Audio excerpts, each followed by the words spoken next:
our next session is database scope configuration server settings by Uwe Ricken.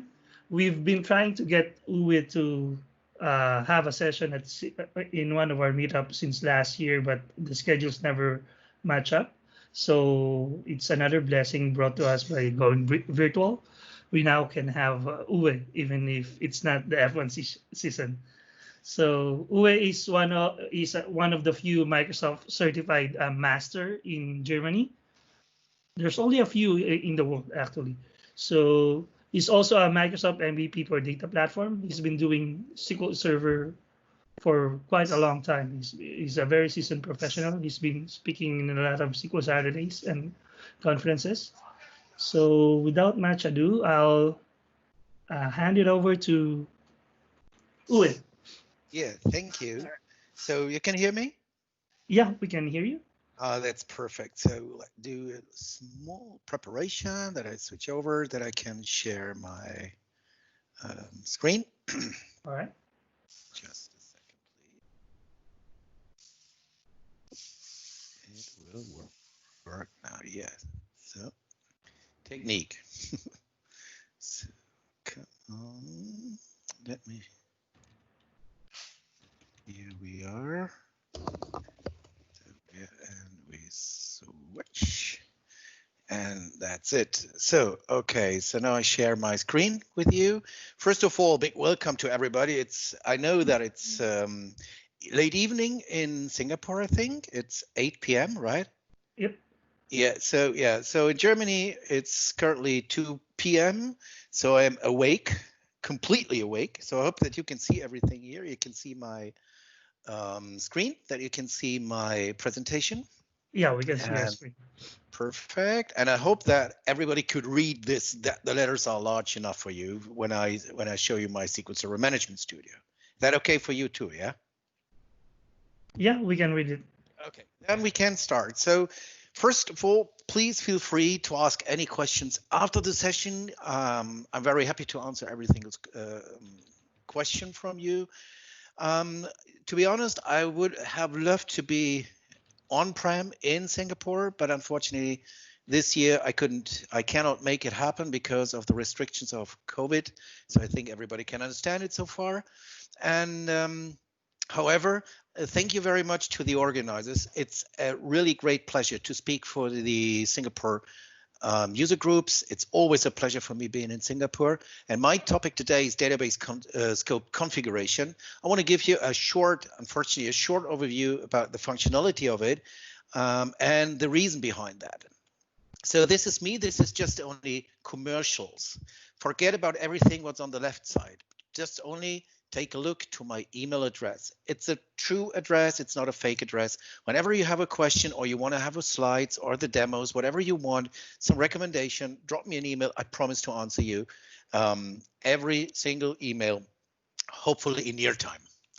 So this is our topic. We are talking about database scope configuration, and a database scope configuration. First question what came up is, what is it? What is database scope configuration, and what configuration items are available? So what we want to handle, what I want to show you is in this session, just only the server setting database scope configuration, because we just only have 1 hour for this. Before SQL Server 2016, configuration options were only be available on a server level.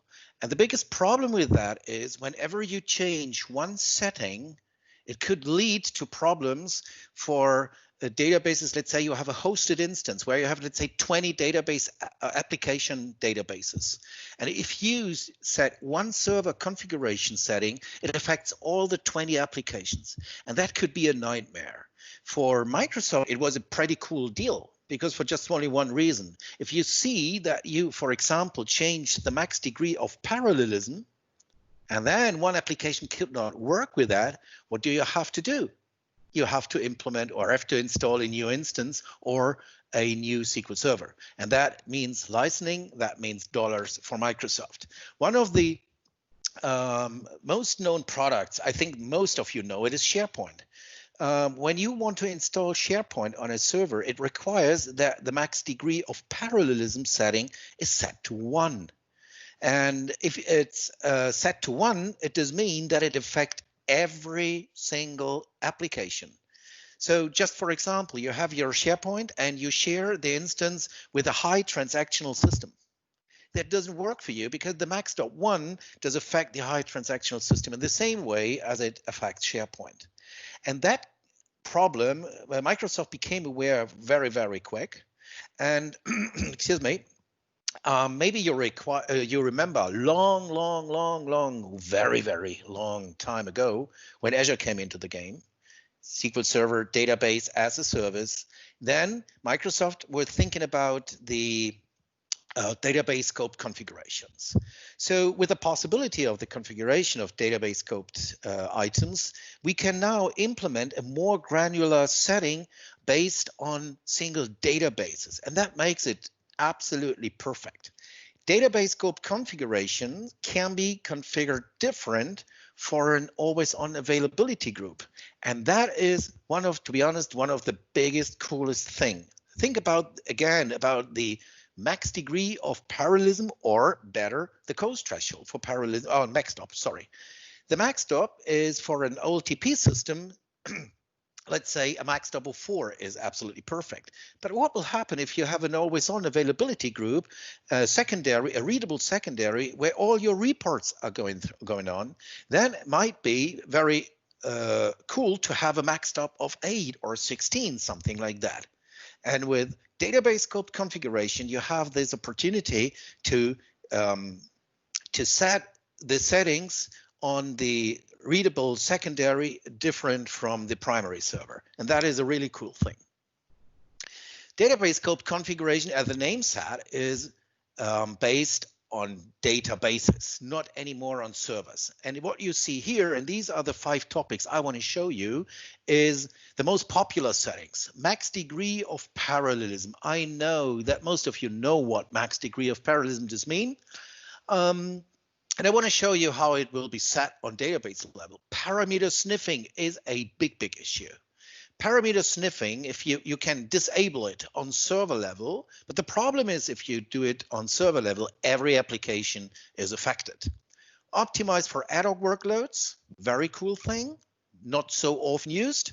But the 4th point, that is a quite interesting thing. And to be honest, you need, so when I show you the demos about the identity cache, you need to have a little bit experience about the internals of SQL Server, but don't worry, I tried to explain it in a very easy way. And the last but not least thing is the cardinal estimation.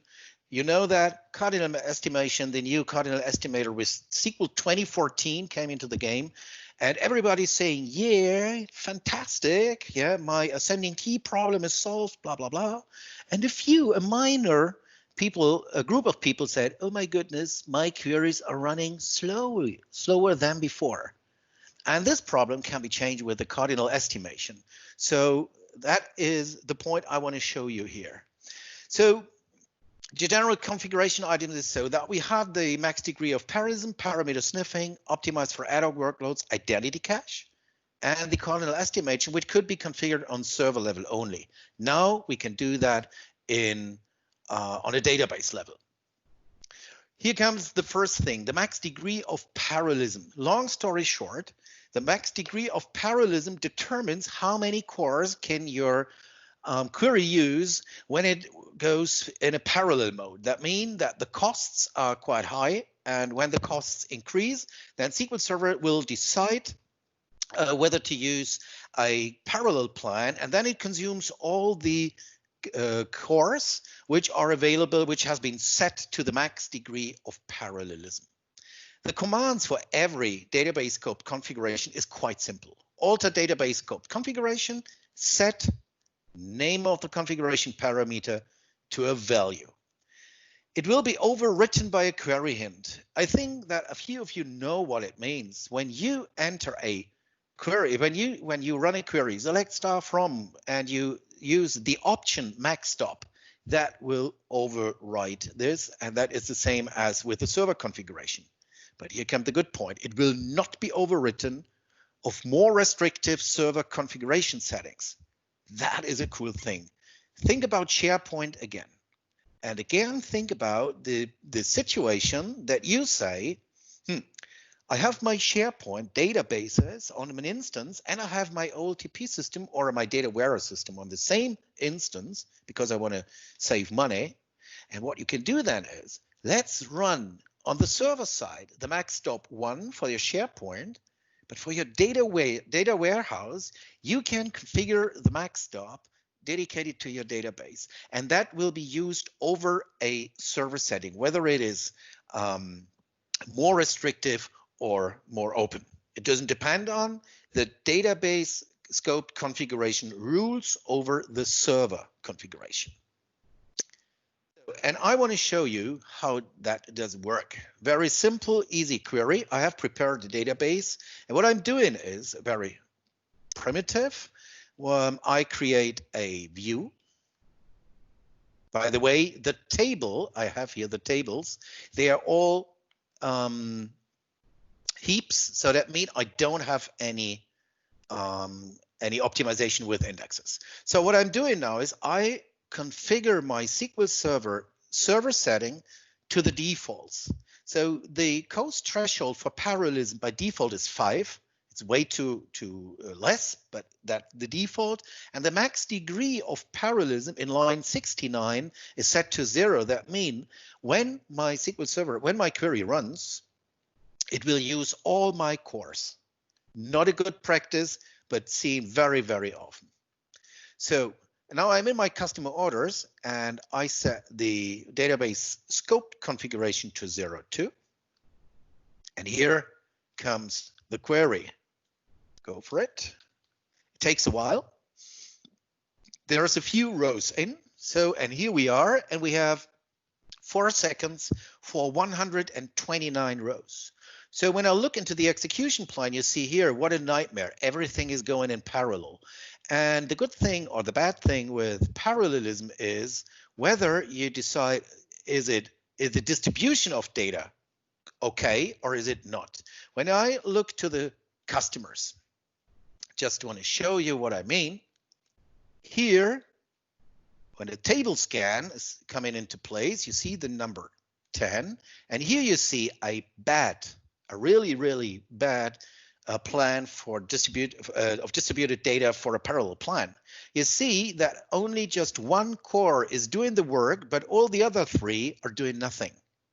And that is a bad thing for parallelism. If I look to the order, to the customer orders, that is okay so far, because you see here that SQL Server has distributed the data evenly on every core. So that is the point. And if you want to fix that, what can you do? We have here our IOs, lots of data, lots of IOs. And the biggest problem is here, when I say that the MAXDOP is 0, it does mean take all my cores. And now think big. What will happen when you go for a query or go with an application, let's say with 1,000 clients running all the same query? That takes way too much time, and all the CPUs gets consumed. So you decide then to say, okay, on my SQL Server itself, we have a max degree for take all my cores, but in this database, I don't want to have it. So I change the database scope configuration to MAXDOP 1, and I run exactly the same query. And I think that you all know what will happen now. The query will run now in exactly the same time. That's okay. But here you see that the query is running never again in parallel. Also, the query estimated cost is 147. That is way, way, way too high for single-threaded processes, but we have configured it. But what the developers can do, so if any developer is here in this as an attendee, do not do that in production. If you can, let's say you have a big query and you find it quite annoying that the DBA is restricting your power of the SQL Server. However, what you can do is run an option MAXDOP, and then it will run in parallel again. And that is a behavior what SQL Server is doing, whether it is on a database scope configuration or it is on a server configuration. If you put a hint in your query, it will always overrule the setting of of the server or the database. So by the way, we don't go to it, but what I can say, I make long story short, if you have a snapshot of a database, I have lots of customers who are using snapshots for reading data to put a few information. They want to have a snapshot and then they read the reports from there.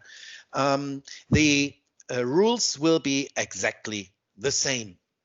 So when I change it to 2, doesn't worry. So when I put it to 2, run the query again.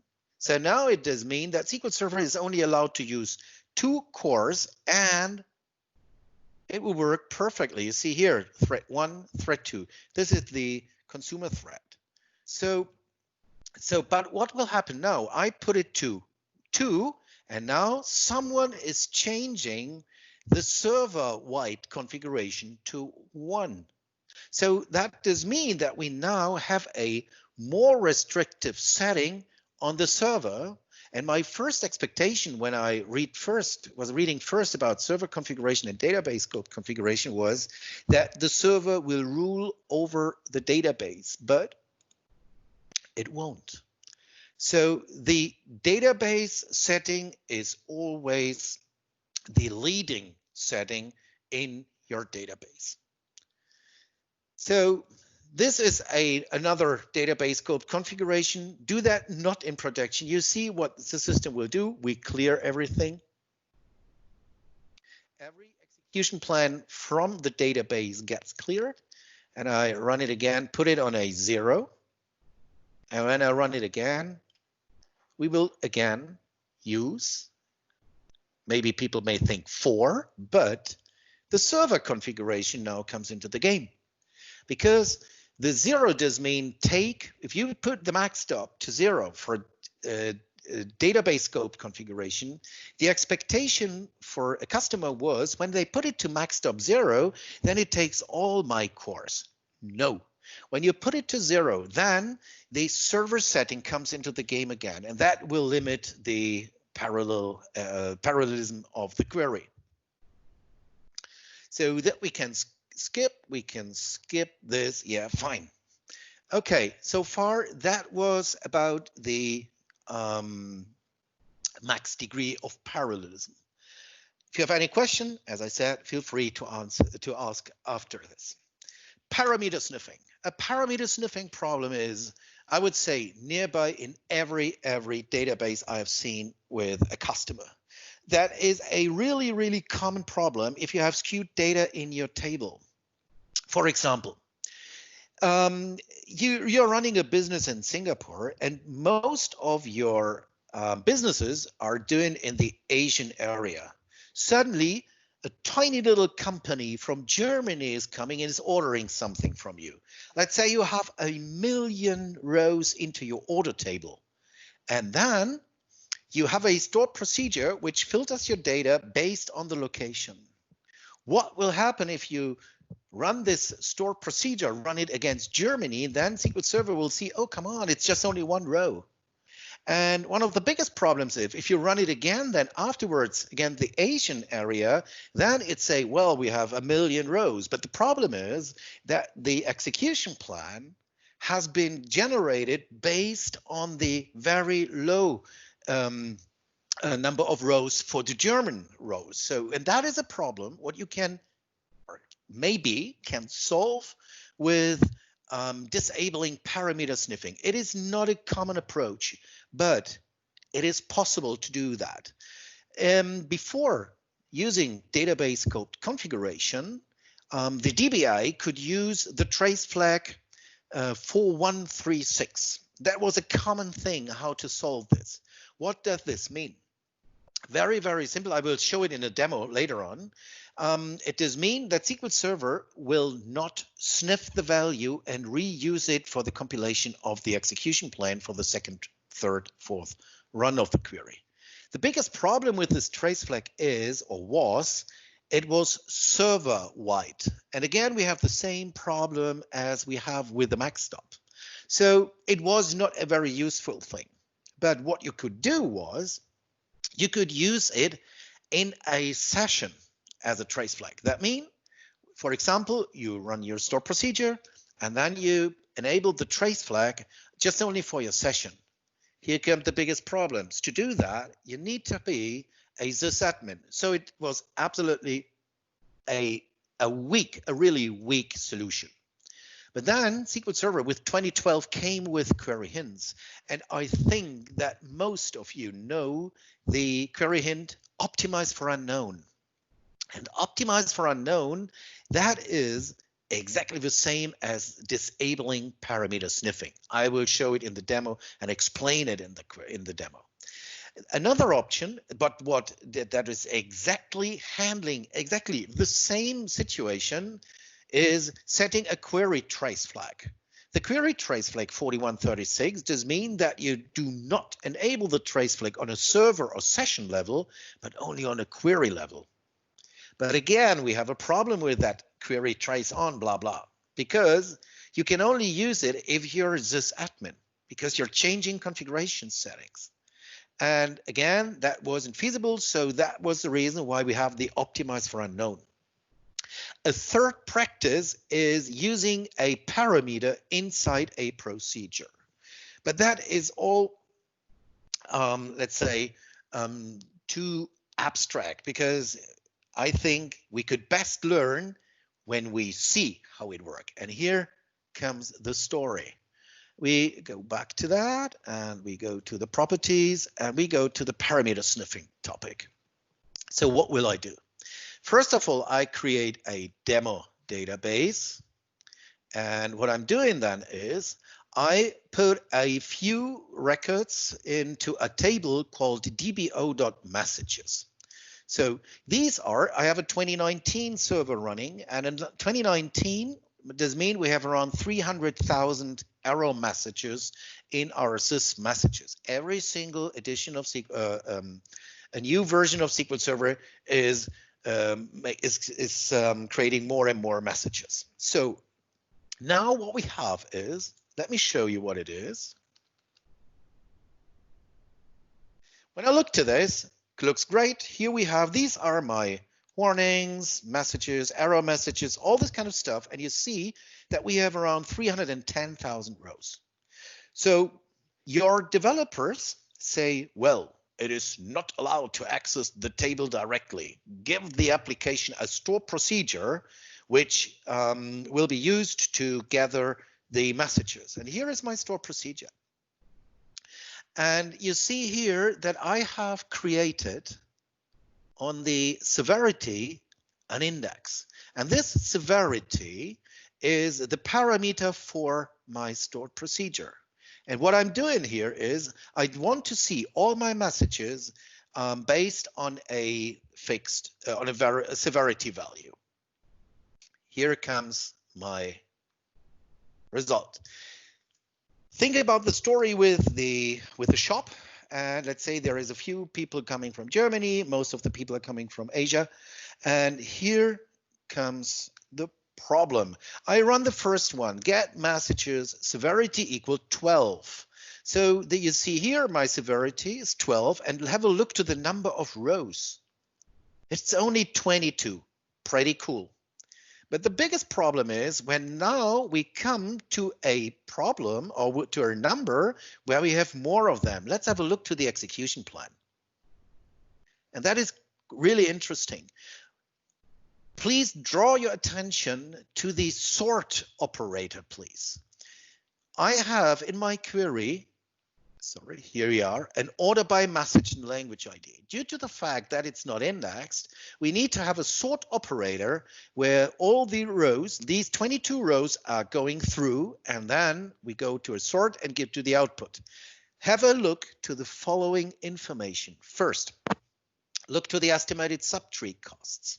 It's 0.08, but a stop operator like the sort operator requires memory, which means we go SQL Server before it runs a query is going to the OS and say, hey, come on, I need 1 megabyte of RAM.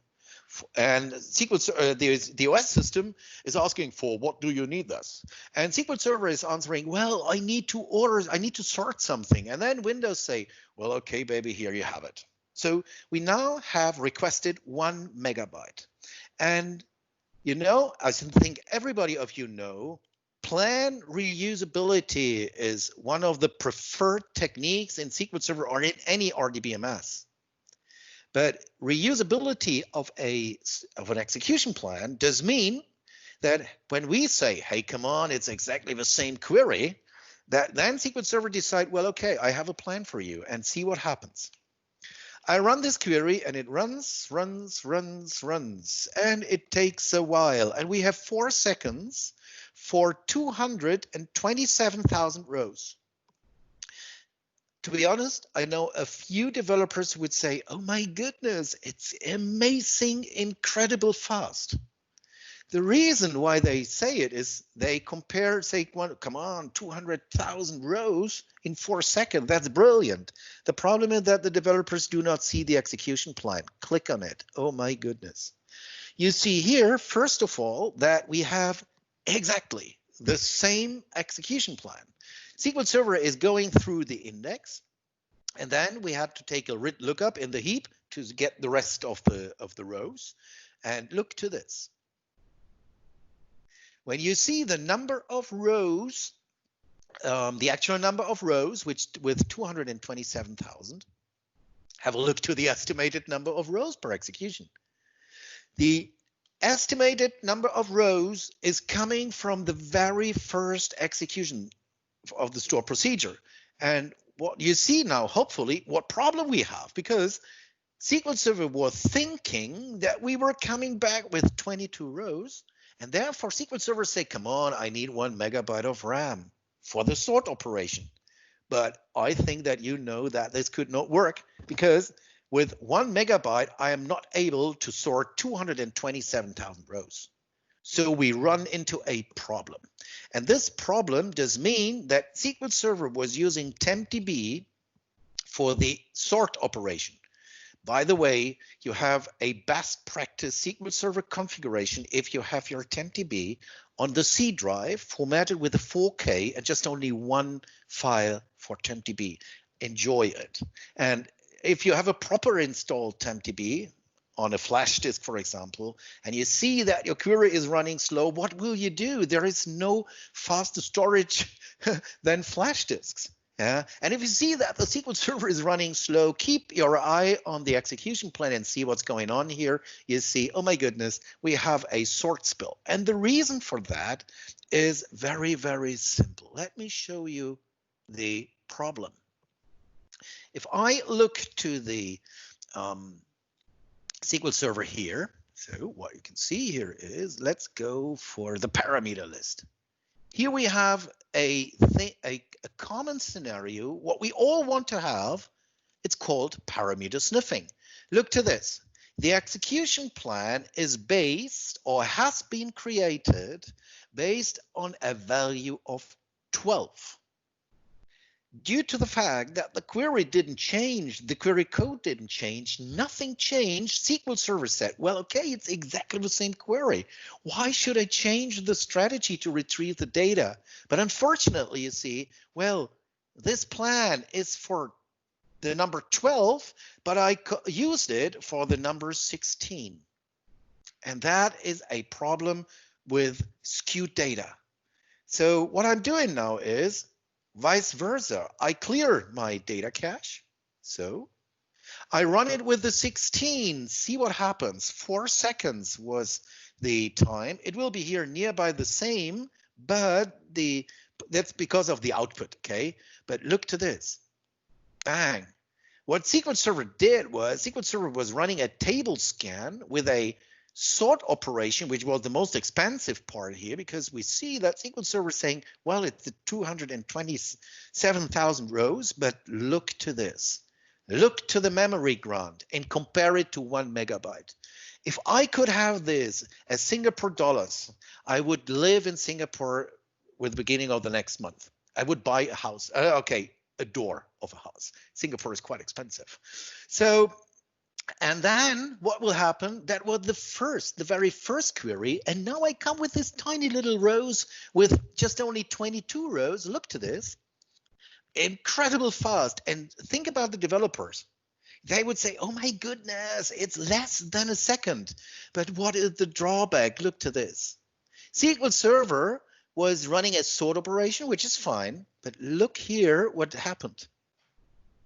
The estimated number was quite high, but the actual number is very slow. But think about the memory allocation. What you see here is a dedicated thing coming from SQL 2019, this adaptive query tuning. It's a part of the intelligent query processing. I don't want to go into detail to that, but the memory grant gets adjusted dynamically.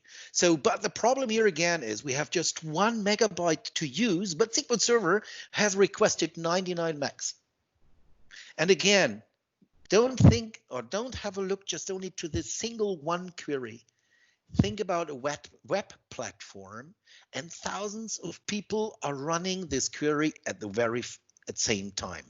Then you will run into trouble because the memory will not be enough, and you will wait for memory and the queries will not execute. And that is the nightmare.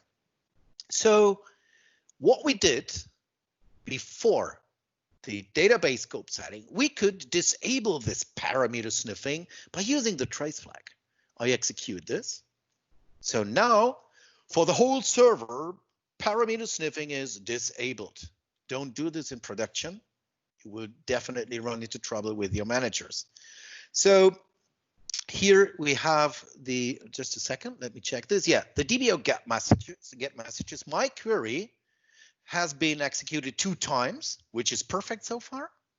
And you see that when you set this trace flag, the cache won't get deleted. It will not clear the cache. Run it again with the 16. Run it again with the 12. That, by the way, is absolutely another problem. So many people think, well, come on, give it a trace flag and everything gets new. No, we now have 4 executions. So what you have to do is, when you want to use it, get rid of the old plans by clearing the procedure cache based on this database. So once again, I go with severity 16. And so unfortunately, I don't see you in front of me, because otherwise I would ask you, would you say that now everything is fine? We are in a pretty cool world. And a few of the attendees, when I do it this session on-prem, they take, well, yeah, sure. Because parameter sniffing is evil. So many people are telling that. But have a look to this. I run it with the 16. Riddle. And the really interesting thing here is you might say, well, okay, it's pretty cool, but it isn't. Look to this. The problem is that we have, again, a sorting problem. Before I show you what the problem is, let's look to the memory grant. And you see that it is now 56 megabytes memory grant. Have a look to the estimated number of rows. Oh, my goodness. With the 16, the store procedure, before we disabled parameter sniffing, it was way more accurate. Now it's telling me that we have around about 20,000 rows only. Where does it come from? Let's see what it's doing with the number 12, 22, and bang.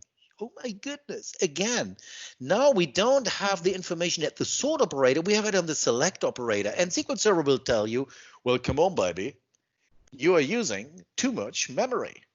You have 17 megabytes of memory, which I have requested for you, and this is only for 22 rows. Are you kidding?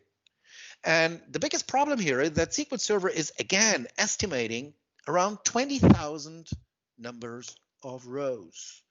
Oh my goodness, what's going on here? Let's see how often we have executed it. Perfect. The biggest question what's come into game is, where do these estimates come from?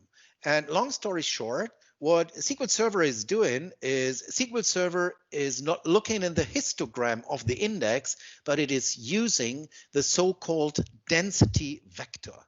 And the density vector is a distribution, an even distribution of all available values over the whole number of rows. So what you see here is an average per severity, and that is the point.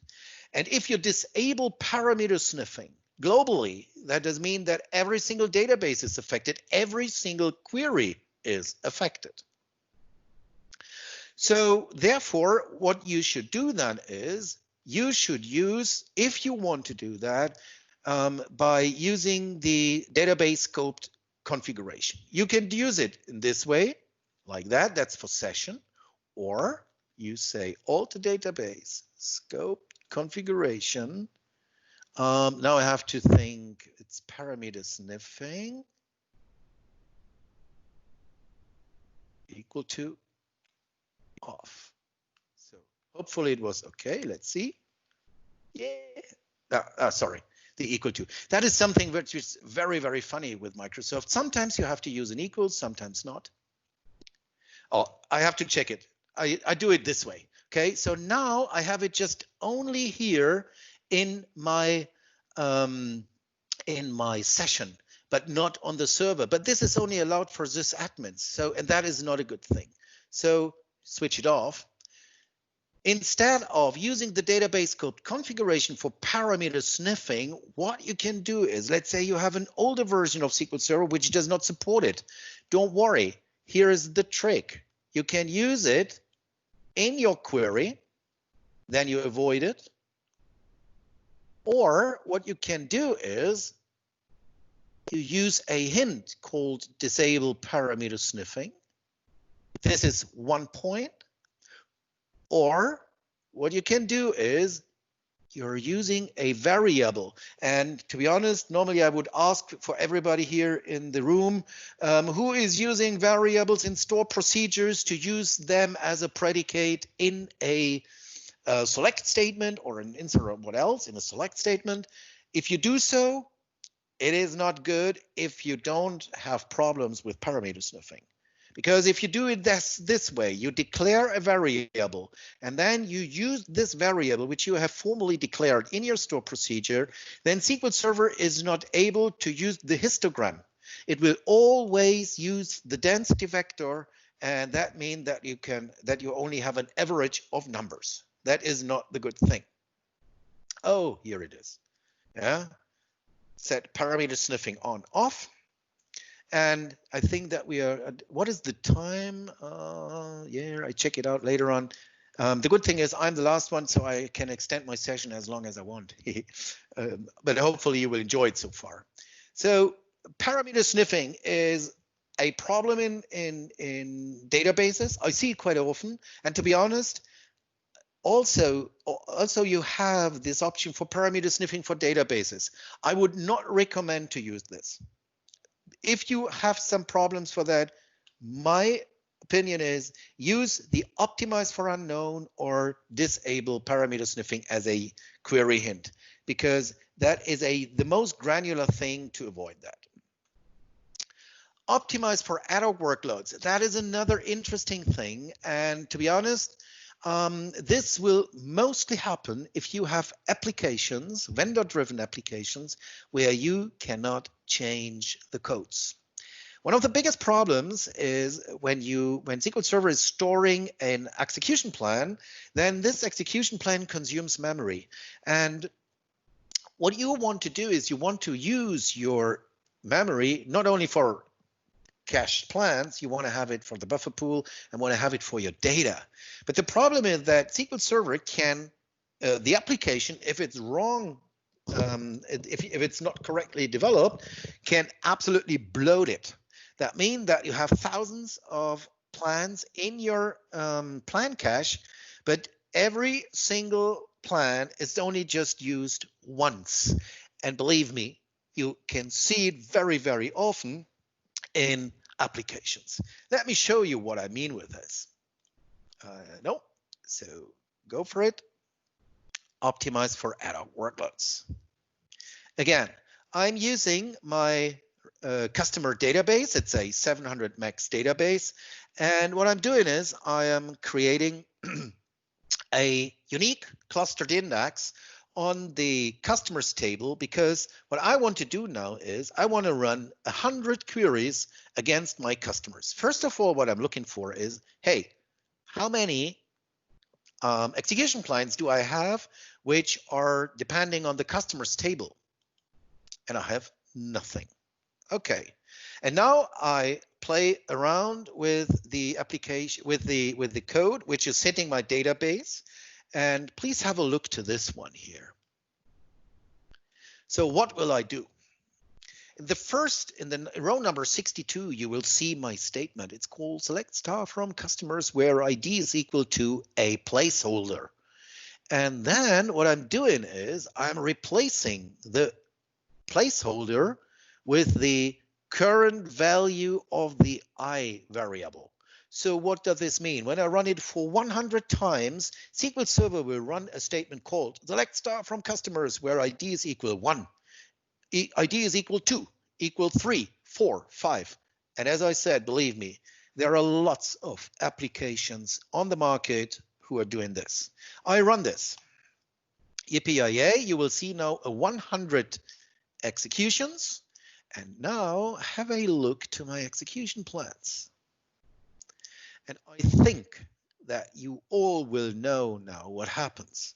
We have 100 execution plans, 100. Let me drop this, put it to this side here. Okay, look to this. We have 100 rows, and this is a very simple query. It's nothing complicated, but look to this. This execution plan consumes 16 kilobytes, and we have 100 of it. And this is in less than 2 seconds.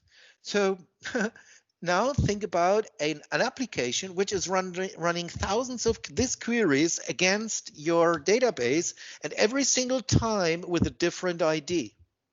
The problem for SQL Server is when you change a small text part in your query, then SQL Server will automatically generate a new plan. Why is SQL Server doing that? Well, what SQL Server is doing here is SQL Server is creating a so-called query hash value from the statement, so from the text. So for every single change, let's say you have a space in between, you have another predicate, then the query hash value changes, and that leads SQL Server to generate a new execution plan. And that is one of the biggest problems. So what I'm doing then is I say to SQL Server, hey, please optimize for ad hoc workloads. Optimize for ad hoc workloads, do a significant different behavior, significant different behavior. You see here is exactly my same query. Go for it, 100 queries. And when it's got executed, and then I have a look to the execution plans, a few of the people normally would say, well, okay, I just only have one, but you don't have, you have 100. 100 execution plans, but to be honest, it's not really an execution plan, it's the so-called plan stub. Look to the batch in size. The batch in size is 136 bytes only. And now you might think, hey, come on, that will solve all our memory pressure problems. It won't. Think about an architect. And let's say you are the query. You go to the architect and say to the architect, hey, come on, I want to have a house. And the architect is doing a plan for you. In this scenario, what you see here now with the ad hoc queries on is the architect will hand over the original plan to you. Now you go for and execute it. So you build your lovely, wonderful house. What will happen if you go the second time to the architect? The problem is that the architect don't have a plan for you. Also, you want to have exactly the same house. The architect needs to redesign it and needs to recalculate it. And that does mean for you and for your server that you will increase for the second run the CPU consumption. Here is the query again. The only difference here is I have a step number of 10. So I don't go for every single query again. I just only go for the 1, the 11, and so on. Go for it. It's just only 10 queries. And now compare these 10 queries to the rest. And you see what happens. It's again the big plan. And the reason for that is that SQL Server or the architect is thinking as follows. He said, well, Uwe was coming to me the first time he wanted to have a house. I planned it for him. Okay, I thought he will only come once, so I gave him the original plan. Then Uwe came again and said, hey, come on, I want to have exactly the same house. But now the architect is not as stupid as before and said, oh my goodness, it could be that Uwe will come a third or fourth or fifth time. And for that reason, the architect decides with the second run of the query, I want to have a plan in my plan cache. And that means for SQL Server that it now stores the full plan in the plan cache. When the query is running the very first time, it only stores a plan stop, which is an information for the architect. Well, Uwe was here. And if you run exactly the same query for a second time, then the architect decides, well, okay, now you only get a copy of it, and I have the original plan with me. For the architect, it does mean when you come to for the second time, your CPU will increase because the second time SQL Server has to create the plan again. For the third time, not. Look to the use counts. Here you can see it. Here is the plan stop. It said, well, it was executed just once, but the full execution plan, the full use count for a fully designed execution plan is on 1, 2, because it say, well, now this is the very first time I gave the client the copy of the plan. And if I would run it again, then I have a use count of 2, 3, 4, and so on. So that is definitely a problem here with ad hoc workloads. The Americans have a good synonym for that. They say there is no lunch for free. And that is your role as a DBA. You have to balance the settings. If you say, okay, come on, if I change this one, what effect will it have? And if I change it back, what effect will it have? So that's a balance what you as a DBA have to do every single day. When you change the database scope configuration for optimize for ad hoc workloads, keep in mind that the existing plans get flushed because they got irrelevant for the system anymore. So let's see what time it is, because I want to show you the absolute amazing feature of the identity cache. And this is something, I have 10 more minutes. Oh, that's cool. That's cool. Good. Identity cache. Maybe a few of you have heard about or have read in blogs or have faced the same problem like the following. You run your SQL Server 2012. You came from 2008, and you have lots of tables with an identity column at the first column where primary key is on. And maybe you have heard or have read in the internet that a few people were complaining about the situation that with 2012, their identity values after every single reboot of the machine was jumping for 1,000. So that was a big problem, or to be honest, I'm wondering why it should be a problem, but the people were complaining about it, saying, my goodness, no, I want to have after the 1 a 2 and not a 1001. So this jump was because SQL Server or Microsoft has used the so-called identity cache with SQL Server up from SQL 2012. What does this mean? When the database is coming up, then SQL Server in the phase of loading the database after a restart, SQL Server is going through all the identity columns and is caching the next 1,000 values. So then what will happen whenever you want to insert a new row into the table, SQL Server was not using anymore the system table. I will demonstrate it to you how it worked before and how it works now. And SQL Server was not running into contention on the system objects. So because we had it in the cache that is in memory, and SQL Server was throwing the numbers away to the processes, 1, 2, 3, 4, and very, very quick. But the problem is, excuse me, The problem is when the server restarted, then SQL Server had to grab the next 1000 identity values to put it into the cache. And that is the reason, or that was the reason, or is the reason, sorry, that we had these jumping numbers in the identity values. So Microsoft did listen to the customers and said, okay, well, if you want to have this very slow old behavior, then use the trace flag 272, because then the data will be grabbed directly from system tables, but we do not recommend that. The problem is that this trace flag again is on server level. So if you disable the identity caching on the server level, it will affect every single database. And this is something that we don't want to have. So therefore, Microsoft said, okay, this is a functionality what we want to have inside of a database as a database setting, as a database scope configuration. And let me show you how this worked. It's amazing, but I want to warn you, we go we go very deep into the internals of SQL Server.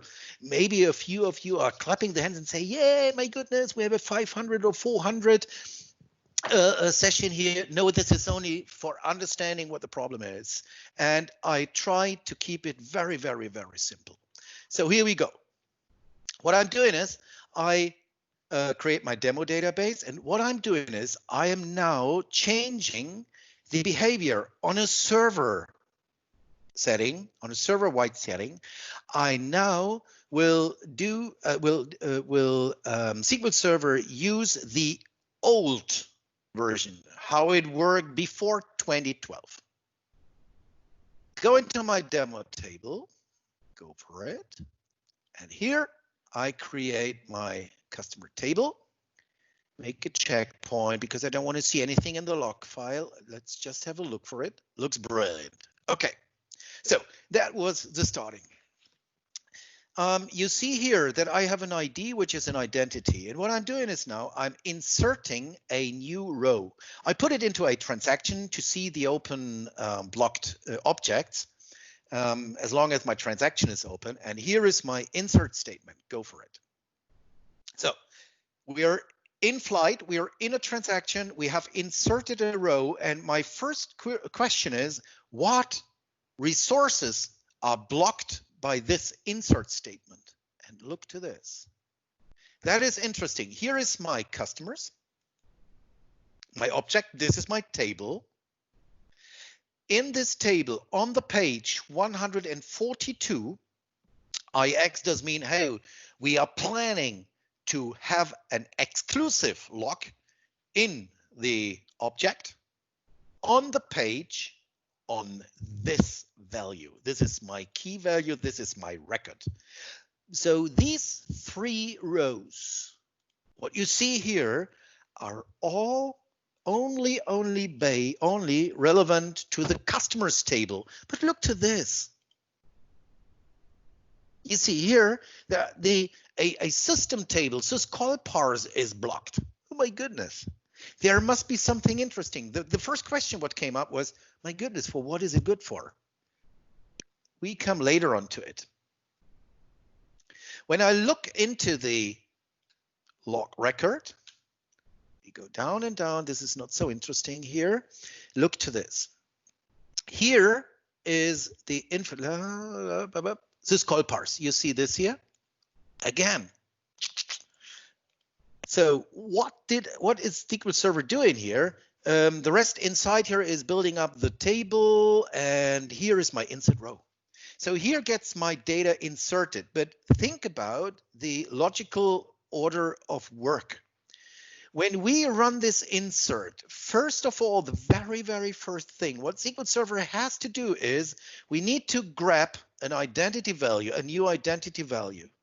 And this is in my log records here, the very first thing. Let me check where it is. Here. What SQL Server was doing is SQL Server say, come on, I need a number. So the very first identity value I get is the number 1. Okay, so what SQL Server was doing, we are grabbing a number, then we create the table because it has not been created physically, and then we insert the row. So let's check it out. And keep in mind that this call parse has been blocked.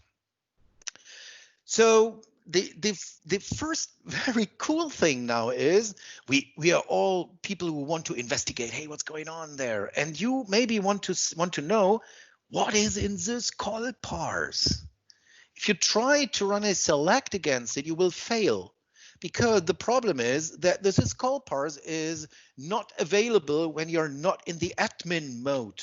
So what you see here, and this is what I will do quite often now, is we need to connect to, we have to change our connection to a so-called admin connection. Only with an admin connection, we are able to get a view into this column, into this table. So what I'm doing is I'm changing into the SQL command mode. And now what I'm doing is I connect to my machine with an admin access, administrative connection, and see what's going on here. Ooh, cool. You see here now that the system, that this table, this call parse, is storing all my columns which I have in my table, and for us most interesting is this one here. And this one is the identity value, which is the currently used identity value. I need to convert it to a, because we only are interested in the first 4 digits, and this is my value. And you see this hex value, if you convert it to a decimal, you will get the value 1, yeah, because we shifted, and then 01 is 1. I hope it's not too complicated. So what I'm doing is now I'm inserting the second one and see what's happening now. It's 2. So what SQL Server is doing in the old version before 2012 is SQL Server is tracking the actual identity number in a table. It's tracking it in a table, and when we track it in a table and we need to update this table and we're in a transaction, I think that everybody of you can understand what a problem it could cause if we have hundreds of thousands of processes which are hitting permanently this table and wants to insert new rows. So in 2008, it was really a problem. We got a contention on this table because lots of requests were waiting for this one. And I want to show you a very, very cool thing later on. Let me check this. The biggest, one more problem, by the way, but I know that you know it. If you start a transaction, begin transaction, and you insert a new row, you think about that we are now at the ID number 3, and you roll it back, this number is lost. Why? Well, SQL Server is tracking it and say, come on, there was someone who was grabbing the number 3. For me, it is not interesting whether it was successful or not. The number 3 is now out of the game. And that is one of the points where some developers get nervous, say, oh my goodness, I'm missing a number, and they want to have it again. And that's the reason why they try to reseed. So they change it, try to adjust the identity, all this funny kind of stuff. Don't do this. So what I'm doing now is I want to show you a very, very interesting effect. What I'm doing now is with the old version, by the way, with the old version is I want to show you what effect it has when you run this for, let's say, what I'm doing is I'm now hitting for 30 seconds permanently the table. And therefore, what I'm doing is here I'm creating, or here I've prepared it, I create an event session called db log this call parse. Here we have it. And I'm just only tracking the database ID 6, which is my demo DB. And the resource 41 is the ID, the object ID of this call parse, and it's from type table. And I'm only putting it into a histogram. A histogram does mean that we have aggregations on it. I start the session. I open the histogram. Oh, I love this. Refresh interval is 5 seconds. So now every 5 seconds, we get an update whenever we are accessing this call parse. And now I have another interesting tool for you. Maybe you are interested in. Maybe a few of you have heard about SQL Test. SQL Test is a great tool from a good friend of mine. He's living in Munich, Ramesh Mayapan. Maybe a few of you know him. And what you can do with this tool, you can use you can run with 16 workloads at the same time and hitting your SQL server. Best would be to do it in a development environment to see whether your application is working or can scale. So what I'm doing here is I have my workload number 1, and you see that I go into my demo DB with the integrated security, and I only run this query: insert into customers, first name, last name, A, B, A, B, A, B, and I want to run it for 30 seconds. So clear the result, clear all tabs. So what I'm doing here is I run it for 30 seconds with just only one thread. So that means just only one process is hitting it. So I try to, that you can see both. Here you have the value will be 41 because that is the ID of the table. And here with the count, you will see when I start this process, every single time when I hit the table, then it will be increased. So start the current and see what's going on. And you see now here are my threads are running, and it's doing it now for 30 seconds. And you see here, the duration is 8, 9, 10 seconds. See what the counter is doing. It's growing. So whenever a new record gets inserted into the table, SQL Server has to grab a number, and therefore it needs to access the syscall parse table. And that is so annoying slow because I'm not doing it with only with multiple sessions. I'm just only doing it with one. And see, we have 9,555 rows inserted. And look to this. It is nearby the same. Oh my goodness, you will say. Oh, so but that is the evidence that whenever you insert a new row, SQL Server has to go to the call parse table and grab a number. So let's go. I truncate the table. Okay, this is okay. It's empty. So I restart it. See what's going on. Here everything is fine. And where is my statement? Hey, oh come on, mama, who is this? I'm looking. Sorry, here. So now what I'm doing is I'm using the database scope. I'm doing it globally here, but I can do it with the database scope configuration. I now enable the functionality again that we retrieve the data from the cache. Go back to the histogram. Come on. 5 seconds. And run it again. And you see what's going on? Look to the counter. It's growing. That's okay. But only whenever we have hit the range of 1,000, then it's grabbing the next 1,000, the next 1,000. And you remember how many rows we had inserted, and now see how many rows we now can insert. You see that the number of iterations is growing significantly.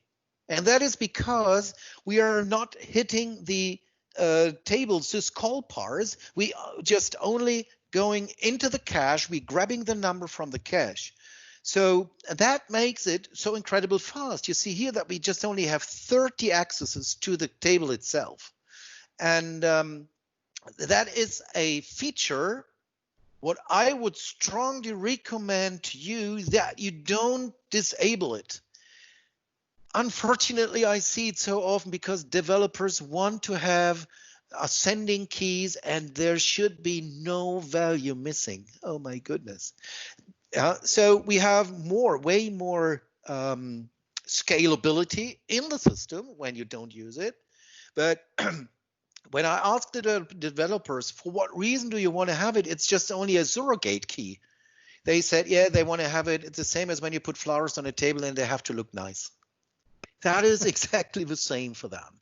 So my recommendation is don't do that. If the developers do that for the future, for now, since SQL 2016, you don't have to disable it for your whole instance. You can put it on the database only, and that is way smoother than to disable it for the whole server instance. So yeah, that's it. And I think, yeah, I'm 7 minutes over. I hope you enjoyed it. The legacy cardinal estimator, you can replay it by yourself.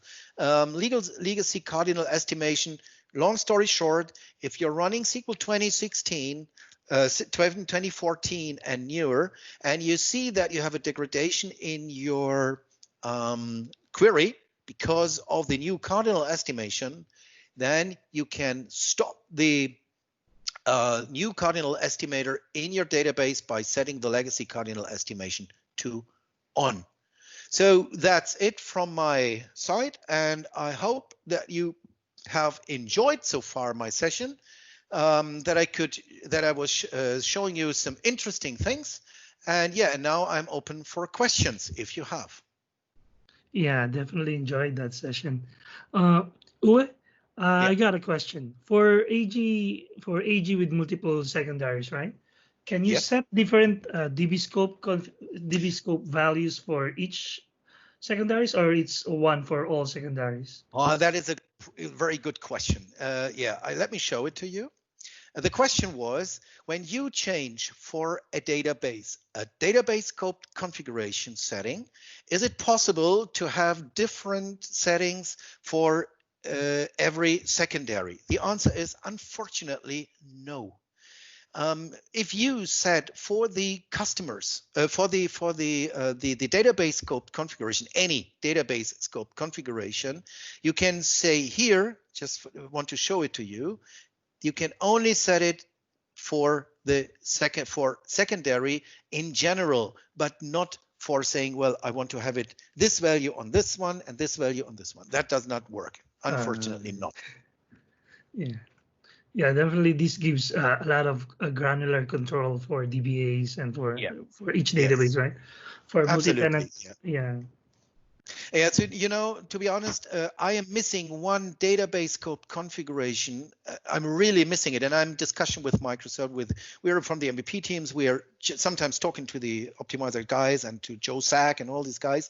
And, you know, what I'm really missing is, you see here that we have the MAXDOP. I'm really wondering why they don't have the cost threshold for parallelism in. Yeah. That is something I would love to have as a database scope configuration, maybe in 2, 3, 4 years. So currently it's not in a plan, but I hope they will do it. They will implement it. Yeah, great. Awesome. Do you have any more questions? It's the best time to put it on the chat. Yes.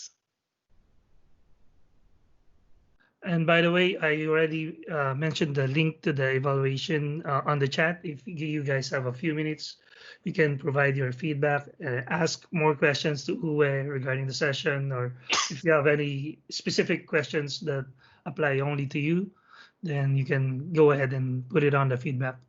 Yes, and by the way, so if you are too shy to put it on a chat, just drop me an email. I would really love to have an email from you. Don't worry about it. There is no stupid question. There could only be stupid answers. And I promise to answer really every single question.